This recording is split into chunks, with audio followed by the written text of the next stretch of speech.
안녕하세요. 허관용입니다. 저는 지금까지 유기성 폐기물 에너지화 분야, 즉 현기성 소화 분야에서 누구도 하지 않은, 누구도 알지 못했기 때문에 이에 대한 대처를 할 수 없었던 이야기를 해보고자 합니다. 처음부터 그 내용을 바로 언급하지는 않겠지만 끝까지 들어주셨으면 합니다. 구독, 좋아요, 알림 설정을 해주세요. 유기성 폐기물 에너지화에 관심을 갖고 계시는 200만 환경인 여러분께 도움이 되고 더 좋은 내용으로 보답해 드리겠습니다.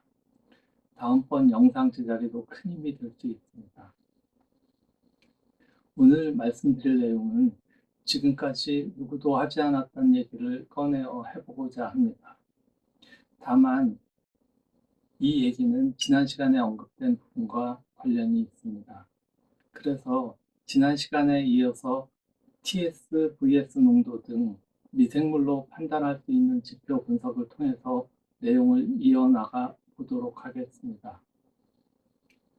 TS, VS 농도가 곧 미생물을 직접 표현하는 것은 아니지만 그 지표가 될 수 있다는 점입니다. 그래서 지표가 되는 인자로서 이를 지속해서 측정하면 그 트렌드를 쉽게 알 수 있습니다. 이는 생물학적 하수 처리나 폐수 처리에서도 같은 방법으로 많이 사용되고 있다는 점 말씀드립니다. 사실 안정된 현미성 소화조의 운영에서 미생물의 양과 농도를 어떻게 분석할까라는 고민을 하시는 개발자나 기업들이 있으셨을 걸로 생각됩니다. 그런데 이 유기성 폐기물 에너지화 업계에서는 이것을 어떻게 측정하고 이해를 하고 있을까라는 생각을 해보기도 했습니다. 현기성 소화에서는 보통 VS 농도를 미생물의 지표로 삼을 수 있습니다. 하지만 이를 의심하는 연구자나 개발자들은 여기서 왜? 라고 하실 수도 있습니다. 우리가 하수처리장 2차 침전조로부터 포기조로 반송되는 슬러지의 미생물 농도를 알고자 할 때는 그 지표로 유기물로 표현되는 VSS 농도를 측정하죠. 그 이유는 그 여액의 농도가 방류할 수 있는 수준의 낮은 농도이기 때문에 다른 물질이 농도 측정에 기여하지 않았다고 보기 때문입니다.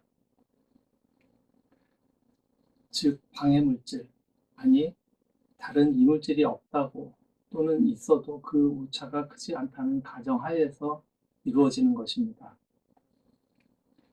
이것은 현미성 소화조에서도 마찬가지지만 고농도여서 다만 VSS로 측정한다면 희석 과정에서 오차 발생이 더 크기 때문에 저 같은 경우, 아니 일반적으로 VS로 주로 측정해야 한다는 점 말씀드립니다. 물론 소화 슬러지를 기준으로 TS 농도를 측정할 경우 TSS나 VSS처럼의 오차는 아니지만 역시 오차는 작지 않아서 일반적인 범위의 농도인 소화 슬러지에 대하여 플러스 마이너스 0.3% 정도라는 점은 미리 말씀드립니다. 이것은 저의 경험을 통해서 제시한 수치이고요. 굳이 이것을 여러분들의 시설에 맞춰 생각하기를 바라지는 않습니다. 그런데 그동안 우리나라에 설치된 현미성 소화조에서도 미생물의 지표 농도는 VS 농도 측정을 통해서 판단하는 것이 일반적이라 생각됐는데 다량의 유기물이 혼재되어 있다 보니 본래 미생물을 지표로 삼는 VS 농도보다 높은 농도의 그 수치로 나타나고 있습니다. 그러다 보니 최근 설치된 대다수의 현기성 소화조에서 이러한 경우가 많아서 저는 미생물의 지표로 삼고자 할 VS 농도를 항상 미생물로 유추해서 해석해서는 안 된다고 판단하고 있습니다. 즉, 소화 슬러지는 주로 미생물이어야 하는데 많은 양의 유기물이 혼재되어 있다 보니 미생물의 지표 농도 분석을 위한 VS 농도 측정에 오류가 나타나고 있기 때문입니다. 소화 슬러지 내에서는 유기물 함량이 증가될수록 탈수성이 악화되는데, 그 이유는 이 둘, 즉 미생물과 현미성 소화 과정에서 분자가 작아진 상태의 유기물은 서로 비중이 매우 유사하다 보니까 서로를 분리하는 것 자체가 불가능하게 됩니다. 이런 여기서 개발자들은 미생물의 유기고용물이 다량 포함된 상태이다 보니 탈수기 성능에 한계가 있는 것이구나 하는 판단을 내리고 있죠. 이러한 판단 그 자체는 맞지만 폐수 처리도 그에 맞게 설계하게 될 가능성이 높아지기 때문입니다. 사실 이는 소화조의 설계 오류로부터 생기는 것인데, 전 단계, 즉 근본적인 차원에서 고려해야 될 문제점을 이미 발생한 상태에서 운영으로 해결하려다 보니 해결 자체가 안 되는 것입니다. 그렇기 때문에 탈수 공정에서는 분해가 덜 된 상태에 있는 섬유질 계통의 그 유기성 질소와 슬러지가 함께 함수율이 높은 탈수 케이크로 배출되는 것이죠. 그리고 폐수는 폐수로만 배출되어야 함에도 유기성 질소, 즉 오거닉 나이트로젠이 소화 슬러지와 함께 폐수로 배출되기 때문에 주로 검은색을 띠게 됩니다. 물론 검은색을 띠는 이유는 설페이트의 환원으로 철분과 반응하여 생성된 아연 설파이드가 미생물이 검은색을 띠도록 만들기 때문입니다. 이렇게 탈수케이크와 분리된 탈수의 폐수, 즉 폐수는 이 두 가지, 미생물과 유기성 질소가 혼재되어 배출되다 보니 근본적으로 어떠한 폐수 처리 공법이 온다 한들 유기성 질소는 그 질소의 근본적인 처리에 문제가 생기기 때문에 효율이 좋게 나올 리가 없습니다. 이에 관한 세부 설명은 다음번 영상에서 무엇이 문제가 되는지 보다 정확하게 전달드릴 수 있도록 해보겠습니다. 미국에서는 1970년대 후반, 1980년대에 이미 현미성 소화조의 최저 운전 조건과 소화 슬러지 탈수성에 관한 연구가 많이 이루어지던 시기가 있었습니다.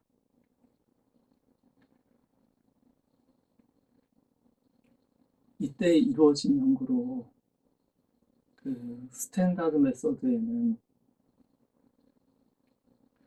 현기성 소화와 탈수성 연구를 하는 분들에게 도움이 될 수 있는 표준화된 실험 방법이 수록되어 있습니다. 현기성 소화 시 어떤 조건에서 탈수성이 향상되고 악화되는지에 관한 연구를 할 수 있는 실험 방법들입니다. 물론 저는 현기성 소화와 탈수성에 관하여 항상 같이 생각하고 그 조건에 맞는 방법들을 적용하여 연구하기도 했습니다. 물론 제 은사님의 영향을 받아서 했던 연구들이었죠. 아마도 국내에서 현기성 소화를 통해서 탈수성에 관한 연구를 수행한 연구자나 개발자는 아마도 저와 제 은사님 외에는 없다고 생각됩니다. 사실 현기성 소화의 최저 운전 조건과 그 탈수성에 관한 연구는 어느 시기가 지난 이후로는 그렇게 할 필요가 없어졌습니다. 고액 분리의 효율적인 조건을 저는 은사님과 저의 연구를 통해서 결과를 얻었기 때문입니다. 최저 운전 조건에서의 탈수성은 곧 안정된 폐수 처리와 직결되는 것이므로 매우 중요한 결과라고 할 수 있습니다. 하지만 우리나라의 기업들은 기초 연구보다 사업화에만 치중해 왔죠. 대기업이 주관하여 사업단 형식으로만 추진되어 왔고, 대기업 입맛에 맞는 기업들을 선별하여 운영하게 됐습니다. 좋은 결과를 얻었던가요? 결과가 좋지 않으면 계속 기업들이 다시 나오고 또 다시 나오고 반복적인 그런 상황이 되고 있습니다. 현기성 소화의 기초 연구도 제대로 하지 않던 연구 개발자들이 사업화를 위한 플랜트에만 집중하다 보니 건설 기술은 좀 나아졌을지 몰라도 실질적인 생물학적 기술은 얻은 게 없습니다. 운영 기술을 지원하는 직원들은 탈수성 악화는 전체 공정의 경제성에 아주 나쁜 영향이 올 수 있다는 걸 연상시킬 수 있어야 하고, 이에 대한 대책을 강구할 수 있어야 하는데, 근본적으로 설계 오류가 있는 대부분의 현기성 소화 플랜트에서는 사실 이에 대한 대책을 세우는 것조차도 어렵다고 봐야 합니다.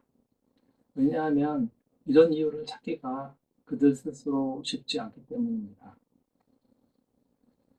그래서 다양한 조건에서 해야만 하는 여러 가지 실험을 할 수 없는 경우 우리는 현미성 소화조 내에서 TS나 VS 농도가 증가되면 이러한 문제를 판단할 수 있어야 합니다. 플랜트의 운전을 통해서 현미성 소화조 내의 미생물은 일정하게 유지되어야 하는데 TS 농도가 증가되는 트렌드에 관해 알게 된다면 이는 미생물 유실로 인한 것임을 알 수 있어야 합니다. 그래서 설계에 오류가 있는 소화조의 경우 어느 시점에서 TS 농도가 3% 이상으로 증가되는 시기가 나타나고 동시에 유기산 농도의 증가와 다양한 지표들을 통해 불안정한 상태가 표출되고 운영상의 문제점이 나타나게 됩니다. TS 농도가 약 4% 부근이 될 때 그 문제가 두드러져 보이게 됩니다. 물론 이러한 내용이 발생될 수 있는 시기는 운영 상황에 따라서 다소 다르게 나타날 수 있습니다. 일반적으로 CSTR 타입의 현기성 소화조에서 초기 운영이 시작되는 TS 농도는 1.5에서 2%의 범위 또는 그 부근 정도여서 미생물의 농도는 유기성 폐기물 유입과 소화 슬러지 유출에 의해서도 일정하게 유지될 수 있어야 합니다. 소화조 운전이 불안정한 상태가 된다고 해서 미생물이 바로 직접적인 영향을 받는 것은 아니지만 미생물이 일정한 농도와 양을 유지하지 못하고 지속해서 유실되는 경우 결국은 소화조는 이러한 악영향을 받게 됩니다. 이러한 영향은 다음과 같이 나타날 수 있는데요. 소화조 내에서 함수율이 높은 유기성 질소의 함량이 증가되면 유기산의 증가는 물론이고 탈수성 악화의 원인이 됩니다. 탈수 케이크의 함수율이 높아지면 탈수 케이크 발생량도 증가되는데 이 때문에 폴리머 사용량이 최대 50배 이상 증가되는 곳이 있기도 합니다. 여기서 우리는 이러한 점에 대해서 알아야 하는데 약품 사용량 증가와 탈수 케이크 발생량의 과다한 증가로 인한 최종 처분 비용은 경제성에 매우 나쁜 영향을 주게 되는데 바로 이러한 공정에 관해서는 US EPA에서도 언급되고 있다는 걸 말입니다. 유기성 질소로 인해 함수율이 높아진 탈수 케이크는 빠른 때로 악취가 발생되고 이로 인하여 병원성 세균의 존재 가능성도 높이게 되는 것이죠. 탈수 케이크는 재이용을 할 수도 없는 상태가 되고 폐기물로 처리해야 하는 상황이 됩니다. 이렇게 탈수 케이크를 바이오 솔리드로서 재이용할 수 없는 경우 폐기물 처리에 또 비용을 들여야 되는 것이죠. 여기서 악취 제거 시설과 관련한 비용이 또 들어가게 되지만 이 부분에 관해 거론하진 않겠습니다. 악취의 근본 원인을 소화조 후단에서 화학적으로 분리하는 내용에 관하여 나중에 설명드릴 기회가 있을 걸로 생각되어 추후에 설명드리도록 하겠습니다. 이처럼 제어할 수 없는 다양의 유기물이 포함되어 다른 처리 방법의 도입이 필요할 수밖에 없다면, 아니 이것이 폐기물로 판단된다면 최종 처분 비용이 증가될 수밖에 없는 것이죠. 물론 기존 시설에서는 유기물 함량이 너무 높다 보니 사용하기 위해서는 호기성 퇴비화를 거쳐야 재이용 가능한 경우가 대부분이라고 생각됩니다. 물론 최종 처분을 위해서 건조나 소각 과정을 거쳐야 하는 상황이 될 수도 있지만요.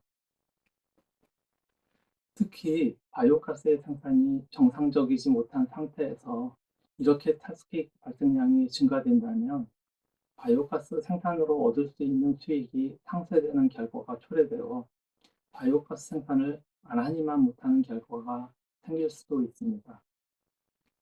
현기성 소화에서는 많은 지표들이 서로 연동되어 있어서 서로 영향을 준다고 말씀드릴 수 있습니다. 만약에 바이오솔리드로서 탈수 케이크의 제이용 가치가 매우 높다고 판단되면 가져가는 곳에서 최소한의 운반비 또는 가치에 적합한 적절한 비용으로 윈윈할 수 있는 것 아니겠습니까? 오히려 저는 목토제는 특별한 처리 없이도 가능하고 간단한 처리로 토양 계량제로 사용하기에 충분하다는 생각이 듭니다. 물론 조건에 따라서 판매도 가능하다는 생각입니다. 미국에서도 8, 90년대 이미 오래전이지만 바이오솔리드라는 이름으로 제이용 가치에 관하여 논의된 바 있고 가치에 관하여 평가된 적이 있습니다. 우리나라의 경우 아직까지 그런 적은 없어서 있는 추후 평가를 받아야 할 것으로 생각됩니다. 이는 환경적 측면에서도 매우 중요하고 반드시 필요한 내용입니다. 다만 이들이 검은색을 띠고 있는데 이는 일정 기간 공기 공급을 통해서 갈색으로 바꿀 수 있어서 현기성 미생물을 호기성 상태의 미생물로 전환을 통해 해결될 수 있다고 판단됩니다. 탈수케이크 발생량 최적화가 현기성 소화 시스템의 안정성에 기여한다고 슬러지 처리에 관한 텍스트북에서도 언급되어 있는 것을 보면 이것이 환경적인 측면에서 얼마나 중요한지 알 수 있는 내용이죠. 그럼에도 우리나라의 환경공학과 대학원에서 이 부분에 관하여 가르치고 이끌어줄 교수님들이 많이 부족한 것 같습니다. 다만 교육도 정책에 맞춰 흐름을 따라가다 보니 그럴 수밖에 없는 것도 이해는 가지만 슬러지 처리에 관하여 관심을 갖거나 전공하신 분들이 없기 때문에 우리나라 에너지와 관련 대학원의 커리큘럼에도 없어서 학생들에게 그러한 교육을 가르치지도 못한다는 것이죠. 이는 반드시 필요한 부분이라서 개선이 필요하다는 생각이 드네요. 다음은 탈수 및 고액분리 이후의 공정에 관하여 말씀드리겠습니다. 탈수기를 포함한 고액분리 공정으로부터 탈수된 여액, 즉 폐수는 제대로 분리되지 못하고 유기성 질소와 미생물이 배출되기 때문에 화학적 처리 공정이든 생물학적 폐수 처리 공정이든 처리장으로 유입되는 폐수의 수질은 매우 좋지 않은 상태입니다. 이는 현기성 소화자의 운영 상태가 좋지 않을수록 폐수 처리 공정에 그대로 반영되기 때문입니다.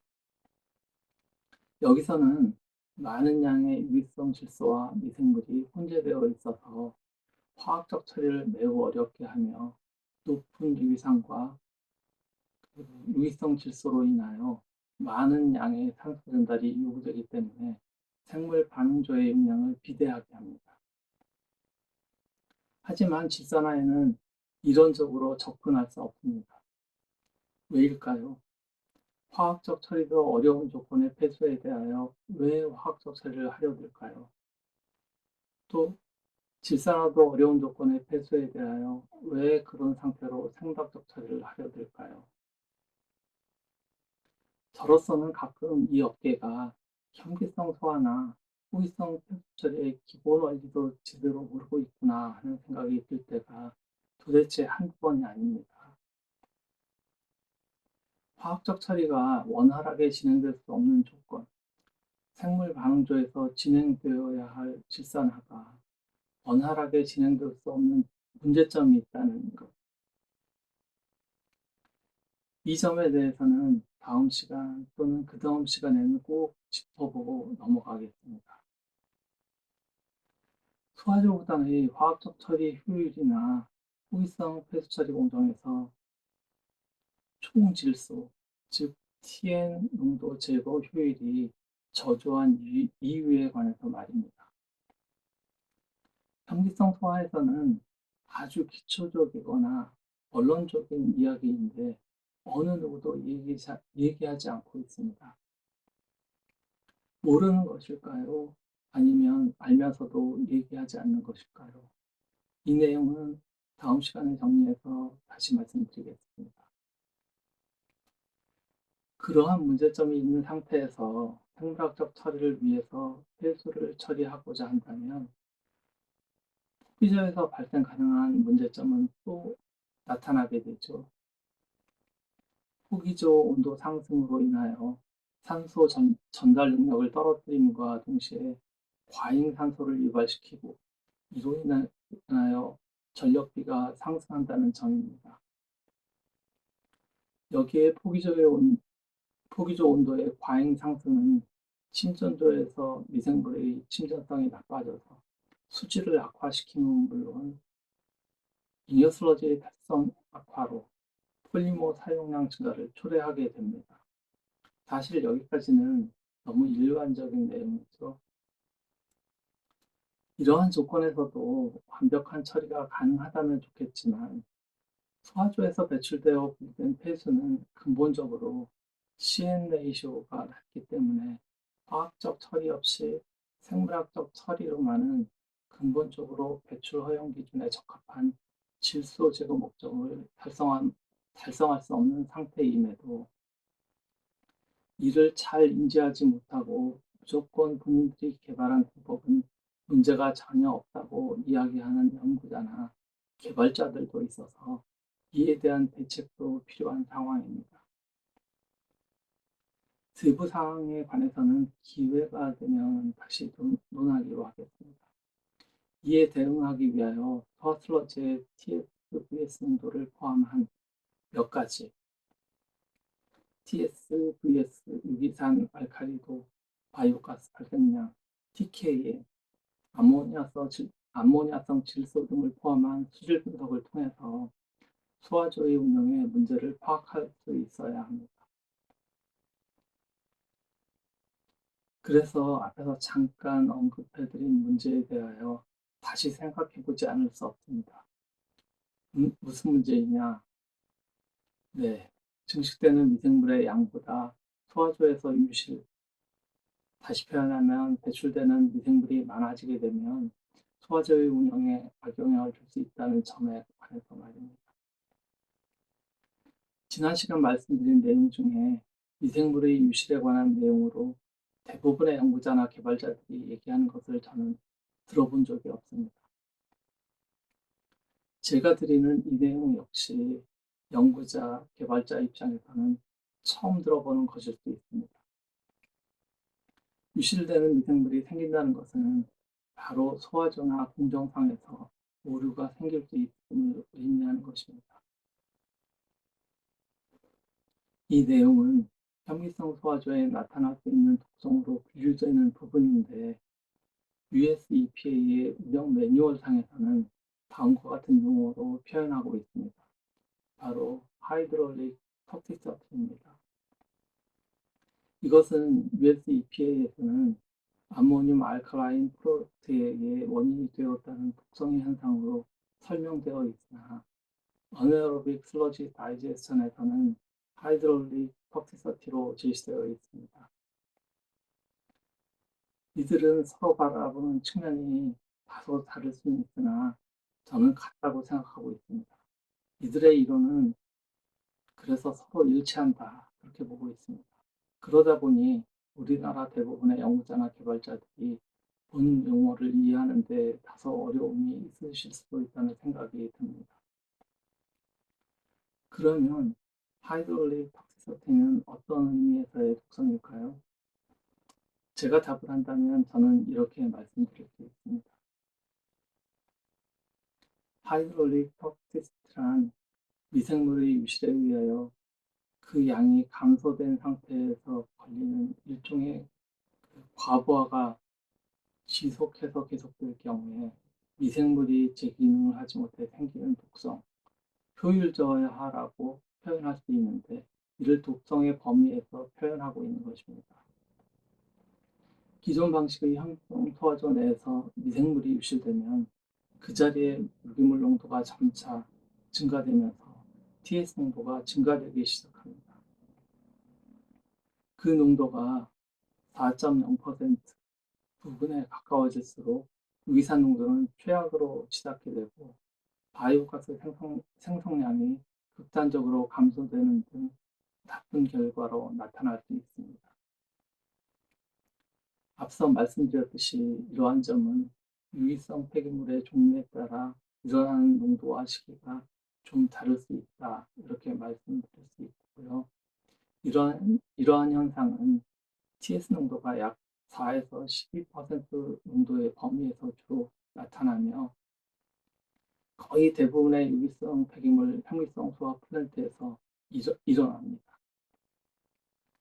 TS 12% 이상에서는 문제가 발생되지 않는다는 것이 아니고 독성의 형태에 차이가 있는데, 이는 미생물에 주는 영향이 다르기 때문이라고 말씀드릴 수 있습니다. 더 많지만 저는 오늘 네 종류에 대해서만 언급하도록 하겠습니다. 그 이유에 대해서는 제시한 농도 범위 안에 있기 때문입니다. 먼저 첫 번째로 가축 분뇨를 단독으로 현기성 소화하는 경우를 포함하여, 두 번째로 농림부에서 시행하고 있는 은폐수와 가축 분뇨를 현기성 소화하는 경우, 세 번째 은폐수 단독으로 현기성 소화하는 경우, 마지막으로 음식물류 폐기물을 전처리하면서 공정수가 음식물의 양만큼 1대1로 섞여 현기성 소화하는 그런 경우입니다. 물론 여기서 다섯 번째는 공정수를 넣지 않고 음식물류 폐기물을 현기성 소화하는 경우인데, 이것은 독성의 형태가 다르기 때문에 본 설명에서는 배제하도록 하겠습니다. 이것은 추후 다른 측면에서 설명드리도록 하겠습니다. 제가 지금 말씀드린 다섯 번째를 제외하고 유기성 폐기물의 현기성 소화 플랜트의 운영 과정에 있는 TS나 VS 농도 측정을 통해서 제가 말씀드린 내용에 대한 판단을 해보셔도 됩니다. 물론 가축 분뇨가 포함된 경우 제가 말씀드린 농도보다 더 낮은 조건에서 문제가 일어날 가능성이 큽니다. 하수슬러지 에너지 델타 사업의 경우 이보다 더 낮은 조건에서도 미생물에 좋지 않은 결과가 오는 것을, 물론 플랜트를 운영하면서 TS나 VS 농도만 분석해서는 안 되고요. 여러 다양한 항목의 분석을 필요로 합니다. 현기성 소화 플랜트의 운영에서 가장 중요한 것 중에 하나가 바로 소화조 내에서 미생물의 농도와 양이 일정하게 유지되어야 하고 미생물의 환경이 안정되게 유지해야 하는 것에 달려 있습니다. 이러한 차원에서 볼 때 소화조 외부로 일정한 양의 미생물이 주기적으로 빠져나간다면 장기적으로 보았을 때 소화저의 운영에 치명상을 입을 수 있는 것이 사실이겠죠.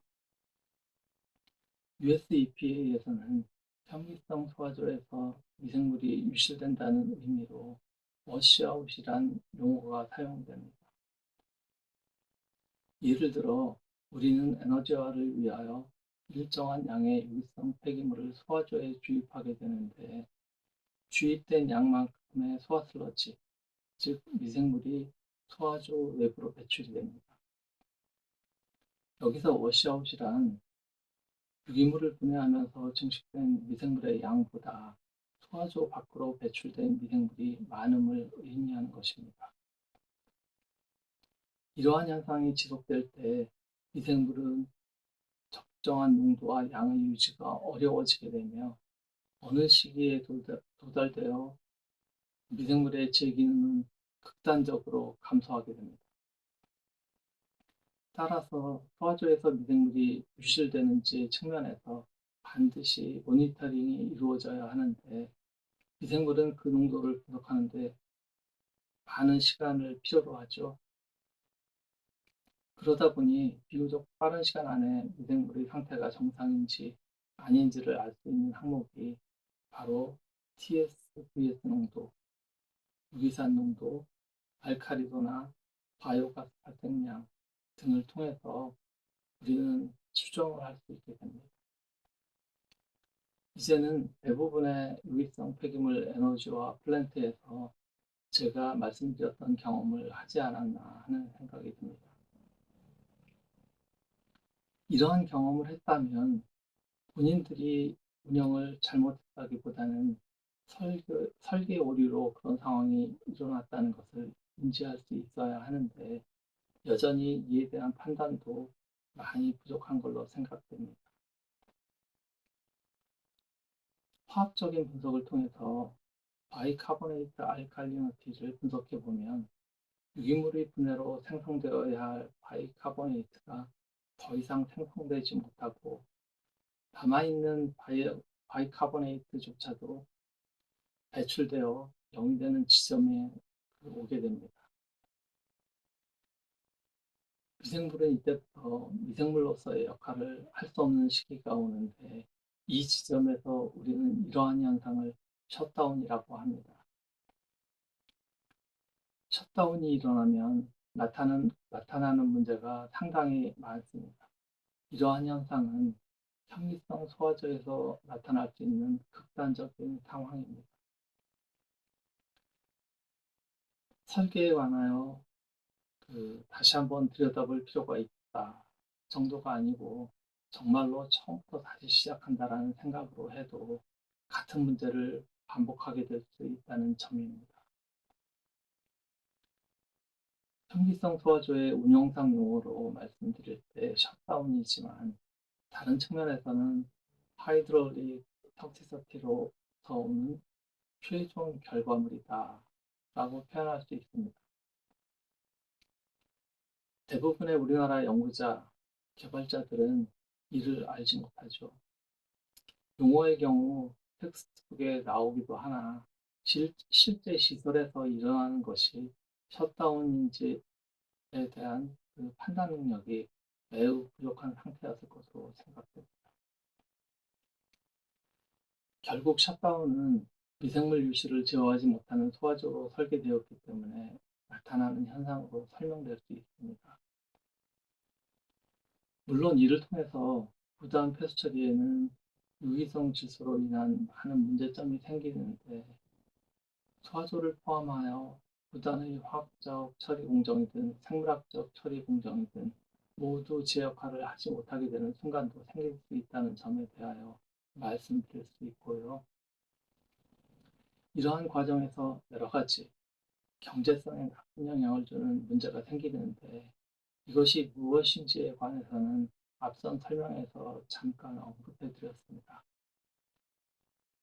이번 내용은 여기까지 하는 것으로 하겠습니다.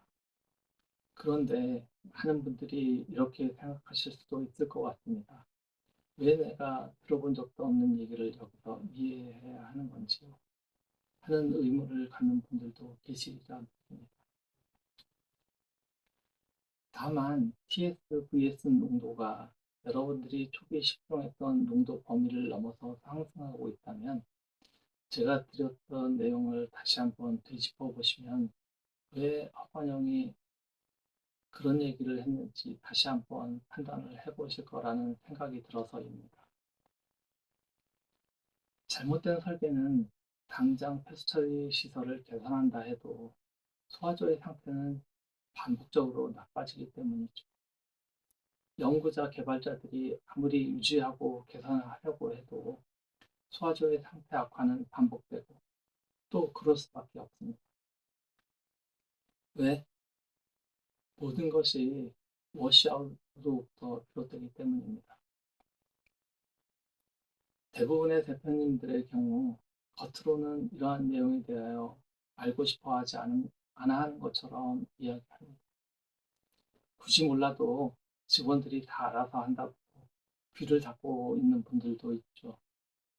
사실 그런 분들은 이 사업에 관여해서는 안 된다고 생각합니다.